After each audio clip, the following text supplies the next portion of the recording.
Hey there everybody, Robert Taylor with Wonderscape Creations, doing a requested video on how to set up my Dynamic Society's calendar system with Ultra Dynamic Skies time setup.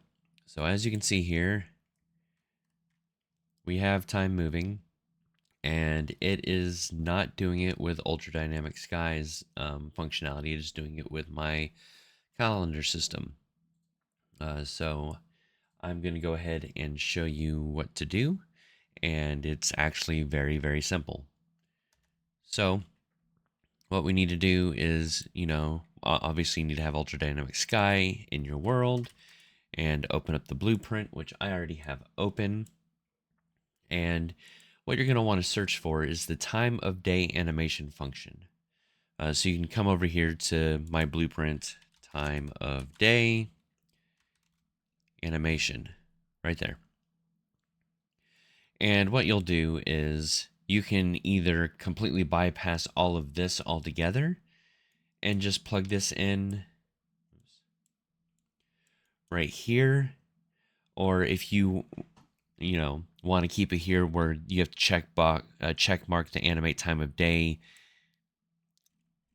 right here, then you can. And then additionally, if you actually in fact just want the runtime context so it only happens at runtime, you can delete this stuff and just have it plugged in directly there, and everything will work as it should. Now, as of this version right now, you would use get time of day as 24-hour float. In most cases, this will work without an issue. But in my testing, I came to a realization. I'm sure you noticed how smoothly the moon is working. Let's go ahead and I will show you what happens when you have your time of day and time of night set up at 1 minute. Um, so the get smooth time of day functionality is really there if you're noticing an issue that is visually bothersome. I come up here and we take a look here at the moon.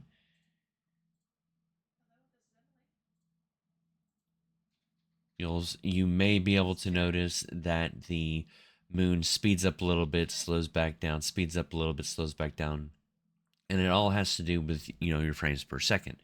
And obviously, like I said, if your daytime length is 2 hours long, then you're not going to notice it. So this would work anyways.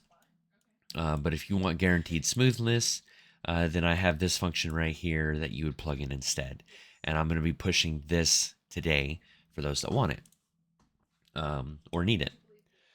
Now, as a minor announcement, I've had a couple of people express that they only use Ultra Dynamic Sky for the time aspect of it, of moving, the sun and the moon and stuff. And there's a whole bunch of my own functionality that I have in my calendar system.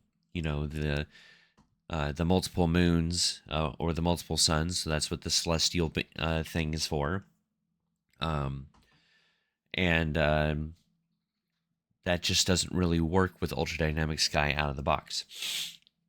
So I'm going to go ahead and extend this further, and I'm going to create an actual, excuse me, the calendar will still control everything, but I'm going to create a daytime weather system that works off of my calendar, to replace Ultra Dynamic Sky for those that don't use every functionality. And I'll slowly add on to it because I've already had plans to do astrology signs, for horoscopes and all that kind of thing. Skyrim, where you were born under the mage or whatever. And then also auroras and things like that. So I was going to save that specifically for my main framework that I'm working on, but I will go ahead and make sure that it also gets added into this. It will just take a little bit of time before I actually get to that. So for now, Ultra Dynamic Sky works with the day-night stuff. If you're wanting things to work with the seasons, then you'll need to figure out how it's triggered. Dynamic weather here. They have, if we scroll down, way down here, I believe, yeah, season mode. So you can manually set the season modes and all that stuff here. And you have the weather variation stuff right here for spring, summer, autumn, and winter. People were expressing how some of it's a bit weird. So this is how you manually set it up here. I'll have something very similar um, in Dynamic Society down the road. It'll be a bonus feature that you guys will get access to, especially since you guys have helped me already find ways to better improve this after you guys have made the purchase. So thank you for that. I hope this does help you guys out immensely, because that's literally all you need to do is hijack the time of day and plug it in there. I do have both of these set up to work in tandem with both the day length in real time and night length in real time, so it will transition properly. Same with the hours per day. All of this will now works flawlessly. Speeding it up to 1 minute to verify helped find that bug. So thank you guys so much for watching, and I look forward to more requests of videos to do to help merge my system with other systems. If I have the system, then I will happily do the video. If I don't have the system, all I can do is help walk you through it in one way or another. Again, thank you, and I will see you in the next video.